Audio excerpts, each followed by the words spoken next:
ബിജെപിയിൽ തമ്മിലടി.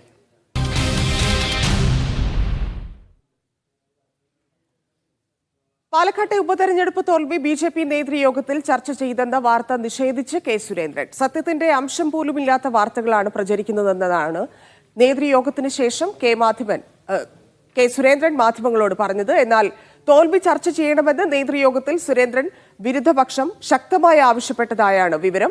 സംഘടനാ കാര്യങ്ങൾ മാത്രം ചർച്ച ചെയ്യാനായിരുന്നു ഔദ്യോഗിക പക്ഷത്തിന്റെ നീക്കം.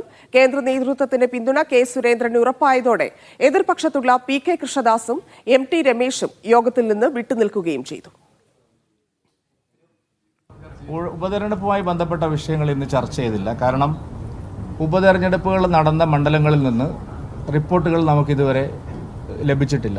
7-8 തീയതികളിൽ ചേരുന്ന സംസ്ഥാന നേതൃയോഗം പ്രഭാരി ശ്രീ പ്രകാശ് ജാവ്ദേക്കറുടെയും സഹപ്രഭാരി ശ്രീമതി അപരാജിത സാരംഗിയും ആ യോഗത്തിൽ പങ്കെടുക്കുന്നുണ്ട്. പക്ഷെ കഴിഞ്ഞ 72 മണിക്കൂറായി നിങ്ങളെല്ലാം സംപ്രേഷണം ചെയ്ത വാർത്തകൾ ഒരല്പം നിങ്ങളുടെ നിഘണ്ടുവിൽ ലജ്ജ എന്ന് പറയുന്നൊരു വാക്കുണ്ടെങ്കിൽ നിങ്ങളൊന്ന് റിവൈൻഡ് ചെയ്ത് എടുത്ത് അടിച്ചു നോക്ക്. ഇത് മര്യാദയല്ല, ഇതിന് വേറെ പണിയെന്നാണ് പറയുന്നത്. ഇത് മാധ്യമ പ്രവർത്തനമല്ല. പക്ഷെ നിങ്ങൾ കൊടുക്കുന്ന വാർത്തകളിൽ സത്യത്തിൻ്റെ ഒരു അംശമെങ്കിലും ഉണ്ടാവണം. അത് നിങ്ങൾ പാലിക്കാത്തത് കൊണ്ടാണ് നിർഭാഗ്യവശാൽ ഇത്രയും കാര്യങ്ങൾ പറയേണ്ടി വന്നത്. വിവരങ്ങളുമായി എം കെ ഷുക്കൂറും ഹരിമോഹനും ചേരുന്നുണ്ട്. ആദ്യം ഷുക്കൂറിലേക്ക്. ഷുക്കൂർ, ഈ സുരേന്ദ്രൻ രാജിവെക്കണം എന്നുള്ള ആവശ്യം പാർട്ടിയിൽ വളരെ ശക്തമാണ്.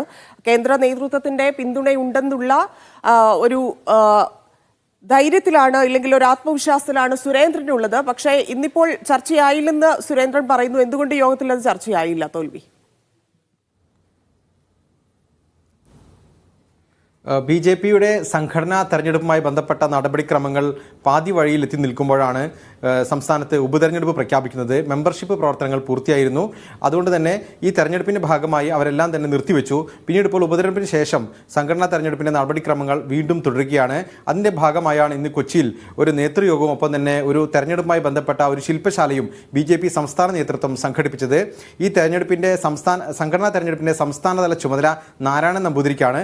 നാരായണൻ നമ്പൂതിരി ഈ യോഗത്തിൽ കാര്യങ്ങൾ വിശദീകരിക്കുന്നതിനിടെ ഒരു പ്രതിനിധി എഴുന്നേറ്റ് നിന്ന് ഒരു വിമർശനം ഉന്നയിച്ചു. അത് ഇപ്രകാരമായിരുന്നു: നാരായണൻ നമ്പൂതിരി വളരെ പ്രകടമായി തന്നെ ഒരു ഗ്രൂപ്പിൻ്റെ ആളാണ്, പ്രത്യേകിച്ച് അദ്ദേഹം കെ സുരേന്ദ്രൻ്റെ അടുത്ത ആളാണ്. ഇത്തരം ചുമതല ഇത്തരം ഗ്രൂപ്പുകാർക്ക് തന്നെ നൽകുന്നത് മോശം കാര്യമാണ്, അത് ശരിയായ രീതിയല്ല എന്നൊരു വിമർശനം അദ്ദേഹം ഉന്നയിച്ചു. എന്നാൽ മറ്റാരും തന്നെ അതിന് മറുപടി പറയാൻ തയ്യാറായില്ല. പിന്നീട് സംഘടന തെരഞ്ഞെടുപ്പുമായി ബന്ധപ്പെട്ട പ്രാഥമിക കൂടിയാലോചനയ്ക്ക് ശേഷം പിന്നീട് ശില്പശാലയും കഴിഞ്ഞു.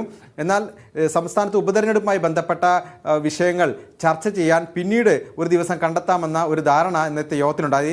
സംസ്ഥാനത്ത് അടുത്ത ഡിസംബർ 7-8 തീയതികളിൽ എറണാകുളത്ത് തന്നെ പ്രകാശ് ജാവ്ദേക്കറുടെ സാന്നിധ്യത്തിൽ അത്തരമൊരു യോഗം ചേരാനാണ് തീരുമാനം. അതിനുമുമ്പ് സംസ്ഥാനത്തെ ഉപതെരഞ്ഞെടുപ്പ് നടന്ന ജില്ലകളിൽ നിന്ന് ഇത് സംബന്ധിച്ച റിപ്പോർട്ട് പാർട്ടി നേതൃത്വം ആവശ്യപ്പെട്ടിട്ടുണ്ട്. മുഴുവൻ ബൂത്തുകളിൽ നിന്നും സംബന്ധിച്ച റിപ്പോർട്ട് അപ്പോഴേക്കും മാത്രമേ ലഭ്യമാകൂ എന്നാണ് കെ സുരേന്ദ്രൻ പറഞ്ഞത്. എന്നാൽ ഈ കെ സുരേന്ദ്രൻ നേതൃസ്ഥാനത്ത് നിന്ന് മാറണമെന്ന ആവശ്യം പാർട്ടിയിൽ വളരെ ശക്തമാണ്. പ്രത്യേകിച്ച് പാലക്കാട് നിന്ന് മുൻ സംസ്ഥാന ഭാരവാഹികളടക്കമുള്ളവർ ശക്തമായി തന്നെ ഉന്നയിക്കുന്ന ഒരു സാഹചര്യത്തിൽ ഇത് അവഗണിക്കുക പാർട്ടിക്ക് സാധ്യമല്ല. നിലവിൽ ഒരു പരസ്യ പ്രസ്താവന പരോക്ഷമായി വിലക്കുന്ന ഒരു നിലപാട് സംസ്ഥാന നേതൃത്വത്തിൻ്റെ ഭാഗത്ത് ഉണ്ടായിട്ടുണ്ടെങ്കിൽ പോലും ഇനിയും അത്തരത്തിലുള്ള പ്രതികരണങ്ങൾക്ക് സാധ്യതയുണ്ട്. എന്തായാലും ഉപതെരഞ്ഞെടുപ്പുമായി ബന്ധപ്പെട്ട ചർച്ച 7-8 തീയതികളിൽ ഉണ്ടാകുമെന്നാണ് സുരേന്ദ്രൻ അറിയിച്ചത്. ഒപ്പം തന്നെ സംബന്ധിച്ച് വന്ന വാർത്തകളെ അദ്ദേഹം വളരെ രൂക്ഷമായി ആണ് പ്രതികരിച്ചത്. മറ്റൊരു പ്രധാനപ്പെട്ട കാര്യം, സംസ്ഥാനത്ത് വഖഫ് ഭൂമിയുമായി ബന്ധപ്പെട്ട വിഷയം വളരെ സജീവമായ സമരപരിപാടിയാക്കി മാറ്റാനാണ് ബി.ജെ.പിയുടെ തീരുമാനം. മറ്റൊന്ന്, സംസ്ഥാനത്തെ തദ്ദേശ വാർഡുകളുടെ വിഭജനവുമായി ബന്ധപ്പെട്ട് CPM-ന് വേണ്ടിയാണ് കാര്യങ്ങൾ ചെയ്ത് അതിനെതിരെ നിയമ പോരാട്ടം നടത്തുമെന്നും അദ്ദേഹം വാർത്താ സമ്മേളനത്തിൽ അറിയിച്ചു. ശരി, ഹരിമോഹൻ കൂടി ചേരുന്നുണ്ട്. ഹരി, ഈ കേന്ദ്ര നേതൃത്വത്തെ രാജി സുരേന്ദ്രൻ അറിയിച്ചതുപോലും നാടകമാണെന്നാണ് ഈ സുരേന്ദ്രൻ വിരുദ്ധ വിഭാഗം പറയുന്നത്. ഇന്ന് അങ്ങനെയൊരു ചർച്ച നടന്നിട്ടുണ്ടെന്ന് അവർ ആവർത്തിച്ച് പറയുന്നുമുണ്ട്. എന്താണ് മറ്റ് നേതാക്കളുടെ ഈ വിഷയത്തിലുള്ള പ്രതികരണം? ഇനിയിപ്പോൾ മറ്റൊരു ഡേറ്റ് കണ്ടിട്ടുണ്ട് ഈ തോൽവി മാത്രം ചർച്ച ചെയ്യാൻ വേണ്ടി, അതാണോ വിശ്വസിക്കേണ്ടത്? ധന്യ, ശരിയാണ്.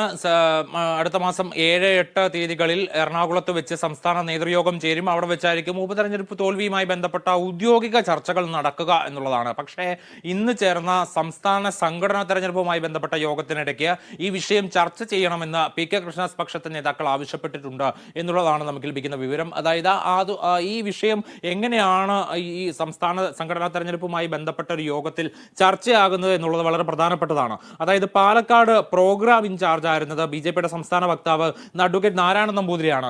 ഇതേ നാരായണൻ നമ്പൂതിരി തന്നെയാണ് സംഘടനാ തെരഞ്ഞെടുപ്പിന്റെ സംസ്ഥാന വരണാധികാരിയായിട്ടുള്ളത്. ആ സംസ്ഥാന വരണാധികാരി സ്ഥാനത്ത് നിന്ന് നാരായണൻ നമ്പൂതിരിയെ മാറ്റി നിർത്തണം എന്നുള്ള ആവശ്യം ഉന്നയിച്ചുകൊണ്ടാണ് PK കൃഷ്ണദാസ് പക്ഷത്തെ നേതാക്കൾ എഴുന്നേറ്റ് നിന്ന് സംസാരിക്കാൻ തുടങ്ങിയത്. അത് സംസാരിച്ച സമയത്ത് പാലക്കാട്ടെ പ്രോഗ്രാം ചാർജ് ആയിരുന്ന നാരായണൻ നമ്പൂതിരി ചെയ്ത കാര്യങ്ങൾ അക്കമിട്ട് നിരത്തിക്കൊണ്ട് അവർ ഉന്നയിച്ചു. അതാണ് വിമർശനമായിട്ട് യോഗത്തിൽ വന്നത്. അതായത് ഈ പാലക്കാട് തെരഞ്ഞെടുപ്പ് തോൽപ്പിക്കാൻ ശ്രമിച്ച BJPയെ തോൽപ്പിക്കാൻ ശ്രമിച്ചതിന്റെ ഒരു പ്രധാന കാരണക്കാരൻ കൂടിയാണ് അഡ്വക്കേറ്റ് നാരായണൻ നമ്പൂതിരി എന്നുള്ള ഒരു ആക്ഷേപമാണ് PK കൃഷ്ണദാസ് പക്ഷത്തെ നേതാക്കൾ ഉയർത്തിയത്. അവർ ചൂണ്ടിക്കാണിക്കുന്ന വിഷയങ്ങൾ എന്ന് പറയുന്നത് ഒരു കാര്യവുമില്ലാത്ത നേതാക്കളെ കൊണ്ടുവന്ന് പാലക്കാട് പ്രസംഗിപ്പിച്ചു എന്നുള്ളതാണ്. അതായത് ഒരു ഗ്രൂപ്പ് നേതാവിനെ പോലെ പെരുമാറുകയായിരുന്നു. തങ്ങളുടെ ഗ്രൂപ്പിലുള്ള വ്യക്തികളെ മാത്രം കൊണ്ടുവന്ന് നാരായണൻ നമ്പൂതിരി പാലക്കാട് ഉപതെരഞ്ഞെടുപ്പിന് പ്രസംഗിപ്പിക്കുകയായിരുന്നു. അതേസമയം മുൻ സംസ്ഥാന അധ്യക്ഷൻ കുമ്മനം രാജശേഖരൻ, മുൻ സ്ഥാനാർത്ഥിയായിട്ടുള്ള ശ്രീധരൻ തുടങ്ങിയ ആളുകൾക്ക് വേണ്ടത്ര പ്രാധാന്യമോ പരിഗണനയോ കൊടുത്തില്ല എന്നുള്ള ആരോപണമാണ് അവർ ഉയർത്തുന്നത്. എറണാകുളത്തെ സംസ്ഥാന വക്താവ് സിന്ധുമോളെ പോലുള്ള ഒരു ആളെ പാലക്കാട് തീരെ അപ്രസക്തിയായിട്ടുള്ള ഒരാളെ കൊണ്ടുവന്നാണ് പാലക്കാട് പ്രസംഗിപ്പിച്ചത്. അതൊക്കെ യഥാർത്ഥത്തിൽ തെരഞ്ഞെടുപ്പ് അട്ടിമറിക്കുന്നതിന് വേണ്ടി, തെരഞ്ഞെടുപ്പ് വിജയം അട്ടിമറിക്കുന്നതിന് വേണ്ടിയുള്ള ശ്രമത്തിന്റെ ഭാഗമാണെന്നുള്ളതാണ് അവരുടെ ആരോപണം. പക്ഷേ ആ ചർച്ച മുന്നോട്ട് പോയില്ല. ഉപതെരഞ്ഞെടുപ്പ് ചർച്ച ഉണ്ടാകേണ്ടത് അടുത്ത നേതൃയോഗത്തിലാണ് എന്ന് പറഞ്ഞ് സുരേന്ദ്രനെതിരെ വഴിമാറ്റി വിടുകയായിരുന്നു. ഇതിനകത്ത് പ്രധാനമായിട്ടും ചൂണ്ടിക്കാണിക്കേണ്ടുന്ന ഒരു വിഷയം എന്ന് പറയുന്നത് സുരേന്ദ്രൻ പക്ഷവും PK കൃഷ്ണദാസ് പക്ഷവും എന്നുള്ളതിന് അപ്പുറത്തേക്ക് ചില നേതാക്കൾ ഇതിനോടകം തന്നെ അങ്ങോട്ടും ഇങ്ങോട്ടുമൊക്കെയായി മാറിക്കഴിഞ്ഞിട്ടുണ്ട്. ഇവർ പല രീതിയിൽ പല വിമർശനങ്ങളും സംസ്ഥാന നേതൃത്വത്തിനെതിരെ ഈ ഘട്ടത്തിൽ ഉയർത്തുന്നുണ്ട്. ചിലർ സംസ്ഥാന നേതാവിന്റെ കൂടെ, സംസ്ഥാന അധ്യക്ഷന്റെ കൂടെ നിലനിൽക്കുന്നുമുണ്ട്. കേന്ദ്ര നേതൃത്വം ഒരു നിലപാടെടുക്കാത്തതാണ് ഇവരെയൊക്കെ സംബന്ധിച്ച് വലിയൊരു അസ്വസ്ഥത പ്രകടിപ്പിക്കാൻ കാരണമാകുന്നത്. ഇപ്പോഴും സംസ്ഥാന അധ്യക്ഷ സ്ഥാനത്ത് K സുരേന്ദ്രൻ തുടരുന്നത് വലിയ അതൃപ്തിയെ തുടർന്നാണ് കൃഷ്ണദാസ് പക്ഷത്തെ പ്രധാനപ്പെട്ട 3 നേതാക്കൾ പോലും ഇന്നിപ്പോൾ യോഗത്തിൽ പങ്കെടുക്കാതിരുന്നത്. ഇനിയിപ്പോൾ നേതൃയോഗത്തിൽ ആരൊക്കെ പങ്കെടുക്കാതിരിക്കും, എന്തൊക്കെ സംഭവിക്കുമെന്നുള്ളതാണ് നോക്കിക്കാണേണ്ടത്. ധന്യ. ശരി ഹരി.